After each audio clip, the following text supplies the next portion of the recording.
Wanita emas menjerit-jerit saat ditangkap jaksa.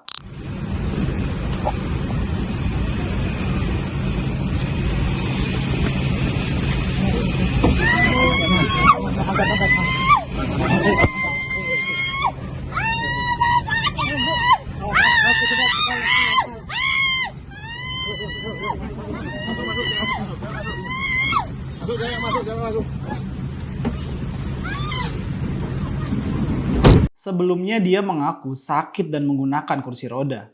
Tapi rumah sakit yang memeriksanya menyatakan dia sehat. Drama seperti ini mengingatkan pada kejadian Roy Suryo yang mendadak sakit saat diperiksa polisi.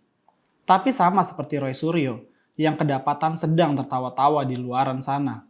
Wanita emas juga tak benar-benar sakit.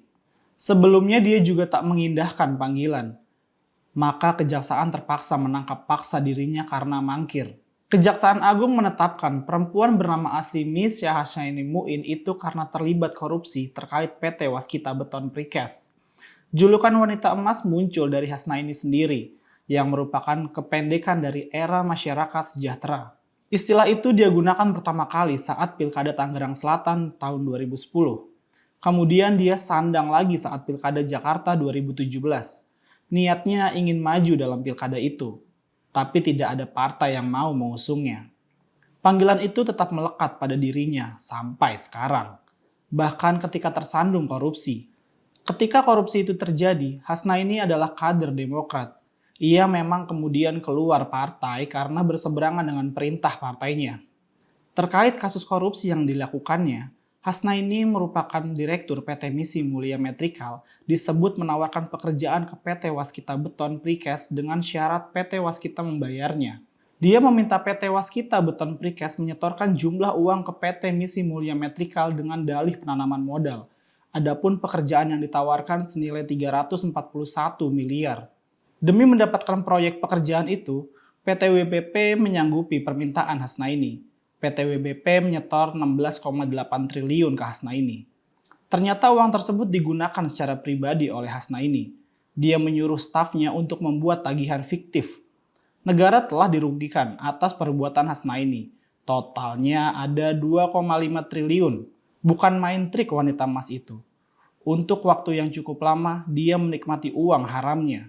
Atas kesalahannya itu, Demokrat menyatakan tidak terkait. Bahkan melemparkan kesalahan Hasnaini pada PDIP, karena Hasnaini disebut pindah ke partai itu. Padahal kasus korupsi itu terjadi saat Hasnaini masih jadi kader Demokrat, sekitar tahun 2016 sampai 2020. Meskipun saat itu Demokrat memang bukan partai penguasa, tapi Hasnaini sudah memiliki jaringan yang kuat. Sudah banyak orang yang dijadikan tersangka. Hasnaini adalah nama yang terjaring dalam pengembangan kasus tersebut.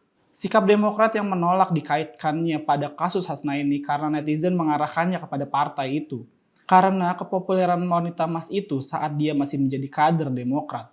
Merasa gerah, Demokrat memilih untuk tidak mengakui sebagai kader. Demokrat juga menuding bahwa Hasnaini adalah pendukung Ahok pada Pilkada 2017. Sebenarnya Demokrat tak perlu berkelit. Hasnaini hanya tambahan dari daftar panjang kader partai berlambang Mercy itu yang tersangkut kasus korupsi. Padahal belum lama, KPK juga menyeret kadernya, yaitu Lukas NMB. Kasus penangkapan Lukas sempat membuat heboh karena didapati ada ratusan miliar di rekening kasino.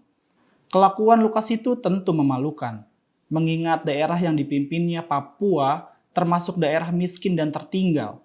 Tapi dia hidup foya-foya, bahkan berjudi dengan uang korupsi. Tamparan untuk Demokrat bertambah saat wanita emas ditangkap kejaksaan. Memang apes Demokrat. Kemarin gaya-gayaan mau mengkritik Jokowi. Ternyata internalnya berantakan. Ini seperti kata pepatah, menepuk air di dulang, terpecik muka sendiri. Kasus korupsi yang menjerat kader Demokrat itu mestinya jadi pembelajaran SBY dan anak-anaknya. Jangan ngomong tinggi-tinggi, karena kalau ditampol kadernya korupsi, malunya tuh sampai ke ulu hati.